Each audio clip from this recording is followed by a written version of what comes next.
Hello, everyone. This is MMA Interesting Prospects podcast. Today, our guest is Joseph Kropschot, who will fight for LFA middleweight title on LFA 208, February 6th. Hello, Joseph. How are you? Good. How are you doing? I'm good, and we are actually around a week from the really big fight. It will be, of course, LFA title fight. And if you can tell me, when did you find out about this opportunity? Well, I found out early because my last fight was May for LFA, and since then I accepted like seven fights that they offered me, and every single person once we got the contract declined. So eventually they were like, "You want to fight for the title?" I think I found out in October. We didn't sign the contract or anything till December, I believe. So I've known about it for a while and have been training since October for this. And about the opponent, because for me, of course I saw his last fight, but except that he maybe he's not as known a fighter. And if you can tell me, what do you think about him? And did you have any chance to watch any of his like additional fights? Yeah, I watched a few of his fights, most of them actually. I think he's a good opponent. He's dangerous. He's the champ, so I definitely respect his skill set. I think I presented an interesting problem for him just because my grappling is so good, and I'm not a guy that you can just bulldoze quick. So I think he's a good challenging opponent. I think lately I've always been thinking now that the opponent is myself. So if I can just go and be better than I was last fight, I don't care who's in front of me. And actually, he's also a finisher like you, because you also has only finishes. So I believe that this can be like your route to the victory. Just do what you do in all of your fights. Just go for the finish. Exactly. I think we're both going to be looking for it, and I think it's just going to come down to who wants it more and who's going to break first. And right now, do you like feel any like different pressure because it is a title fight, or is it like more of the same for you? I wouldn't say it's like more pressure, and it seems like I've built up over each fight, is bigger than the last fight. So I just think it's like the right next step for me was fighting for this belt. So I'm super excited to walk away with that belt. But to me, it's just the same thing, except for 5 rounds. And of course, you finished everybody. Like considering that it can be a 25-minute fight. How does your like cardio training changed for this one? That's been like the major thing I've switched up and like gotten better at was just really focusing on my strength and conditioning and like preparing for the cardio. So it's been a lot more like sprint work, obviously getting my long like cardio intervals in, but it's been the cardio has been hard this camp. I've been killing myself. Hill sprints, bike sprints, the skiers, runs. So I've been doing everything I can, and then we've also been doing a lot of Shark Tank sparring, where I'm having a fresh guy come in every round for 5 or 6 rounds. We'll do. So it's been a hard training camp for sure, but I'm ready for 25 minutes. It's great to go for the first round finish, but just to be prepared for like any kind of circumstances. Yeah, absolutely. And of course, it will be a really big fight. But do you think that with a win, it can there can be even like a bigger opportunity for you? So maybe some contender series shot, maybe some other way to get to the UFC. Yeah, I'm thinking after I win this belt, I'm definitely gonna ask for my shot at whether I have to defend this belt or go to the contender series or right into the UFC. I'll be ready for a short notice call if that's what it has to be. But I definitely am going to use this to go to the next level. And probably you will be in a really good position because right now you are on the three fights winning streak and defeating undefeated fighter and being like a champion of really big organization. I think that it should put you on the like short list of the middleweights that should get to the UFC. Thank you. Yeah, I feel the same way. And I look at a lot of those middleweights that are in the UFC right now, and I think I can beat a lot of these guys. And actually, a few really good fighters were LFA middleweight champions like Brendan Allen, like Gregory Rodriguez. So it's like really good bunch of fighters. Yeah, absolutely. Um, yeah, Gregory Rodriguez, I liked watching fight an LFA. He was a monster. And in your last fight, you defeated the fighter who actually was really tall for the division. So when you were in the cage, did you feel that this is some difference because he's such a tall fighter? Yeah, that was a weird fight, fighting a 6'7" guy. We had the same reach, so it was like he was deceivingly fast for a big guy though. So that was a tough fight, and I got my eye shut in the first round with like a glancing blow, but it just completely shut my eye. Didn't rock me or anything, but I could not see anything out of my right eye, so I just had to like keep my hands up and know I couldn't see anything on that side. So it was a good little test to go through that in that last fight. But 6'7" is so big for middleweight. I'm usually the tallest one. And And he about was 100% finisher as well. So that was another good test. yes, definitely. He's a really good fighter. And about your like weight, if the like short notice opportunity would appear for you, how quickly can you make a middleweight limit? Well, that would be the hard part because it's a hard weight cut for sure. Like I'm dieting pretty hard right now. Um, I would say after this fight I could probably make it quicker, but I would need like I want to say like a month, but I could probably make it quicker if I really needed to. So when the like big opportunity, of course, from the UFC would be ready, but if not, maybe not. Yeah, if it was the UFC, I would make it and it will be hell, but for if I'm not getting like if it was like another LFA fight short notice, no way. Weight cuts are horrible. Yes, many fighters says that it's like the worst part of MMA, just making weight. Yeah, it is. It feels like that's the fight before the fun part. Like you got to go make the weight, then you get to do the fun part and actually fight. And actually, I checked like few interesting fights in your record and of course in your career. In You had some breaks in the fights. You didn't have a fight in 2022. You had like a break from 2023 to 2024. And if you can tell me, was it a planned thing for you, or was it like more of the injuries or something around this line?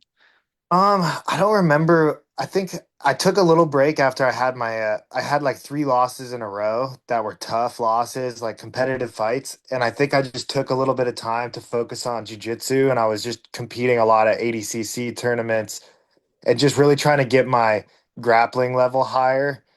Um, so that was one of my big breaks. And then I've been trying to get like stay active since I've been fighting, but it's just hard to get opponents on the regional scene. A lot of guys say they'll fight anybody, and then when it gets time to sign a contract, you don't hear anything from them. So I'm trying to stay busy. I'd like to get 3 or 4 fights this year. And actually, you competed also in a combat jiu-jitsu tournament. I think that is also available on Fight Pass. And overall, how do you like this kind of concept? That was pretty fun. It was weird only being able to open palm strike people, but it was fun. And I think I got too aggressive trying to palm strike people and then got caught in my second match, but it was a fun experience. And also, in one of your previous fights, you fought in the ring. It was a fight night, San Jose, and Yeah. it's right now in this time. It's not a usual thing to fight in the ring. And how do you like it? I definitely don't like it as much as the cage, just because of like you could take someone down and then the ropes. Like I got my opponent down and my arm was wrapped around the rope while I was in this guillotine, and the ref was telling me to unhook my arms, but I'm like I'm not gonna get choked out and let go of this grip. So the ropes I didn't love, and an opponent could just like slide out from under the ropes and they'll reset you standing. So I didn't love it. I got to finish and beat a good veteran out there, but I like the cage better for sure, but it was cool fighting like in the ring, like pride style. It was fun. Yes, it is like old school vibes. Yeah, for sure. Just no soccer kicks, which I would have liked. And about like the start of your career, because obviously you are like great grappler. And was it like BJJ or any kind of grappling the first combat sport that you ever train? Yeah, I started off with jujitsu, and then pretty shortly after that, I started doing striking. But I definitely jujitsu is my first love, and then I just started competing. I feel like every weekend almost. I did hundreds of tournaments. So that was my base, I would say for sure, is jujitsu. And at like what point did you think about going to MMA? I think I was 20 when I had my first MMA fight, but I think like 2 years into jujitsu, had been like striking a bunch and was like preparing to fight MMA. I think on day one when I started training jujitsu, I was like, I'm gonna fight one day, and without any knowledge, I was like, I'm gonna make it to the UFC. Just a crazy kid with a dream, but I think pretty early on, I started just wanting to do MMA. Once I was winning jujitsu competitions. And you actually get to the really good gym, and of course with the big kind of mentor, because like Gilbert Melendez is of course one of the best lightweights in the history of the sport. He's like super accomplished fighter. And how great is to train under or with this kind of fighter? Oh, Gilbert's awesome. He's such a veteran, and he's become a really good coach and mentor now. So it's awesome training with him. He pushes us so hard as well, but it's not stupid. He knows how to push us all hard, and we have a really good team over there. So I got a bunch of big guys now that we can really train hard. So having Gil is awesome. I'm so super grateful for him. And I believe one of your training partners is like Kyle Clark, who is also the kind of bigger fighter. Yeah, he's a light heavyweight. He's one of my main sparring partners, and he's a freak. Like so fast, strong, athletic for a big guy. Can jump crazy, so he's always doing flying kicks and stuff. So sparring him, I always have to be on my A game. Yes, and sometimes like with the heavier fighters, so like light heavyweights or heavyweights is a little bit tougher to find a good sparring partner. And of course, when you are also a big middleweight, and it's great when you have this kind of fighter who also probably have the same dream as you do. Yeah, absolutely. My cat was just being crazy. I had to put her in the room. Um, yeah, Clark is like focused like me as well and very committed to his dream. So having him has been awesome. We also got a couple other big guys now that we train with. So we have like a Greco-Roman world champion there now. And then another guy who was a pro football player, like NFL, American football. So he's like coming up too. So we have a really good big guy group. And lately, you train with the one of the fighters that you fought, Cody Brandage. Yeah, that was a fun experience. He hit me up because he's fighting this weekend on the UFC Australia against a tall guy. So he asked me if I would come out and spend a week with him training, and so he flew me out. I stayed with him. That was a good experience. Like training with those guys, like I trained with Cody and Dustin Jacoby a lot. And after going with those guys, I know I'm UFC level, and it was just a good experience for that.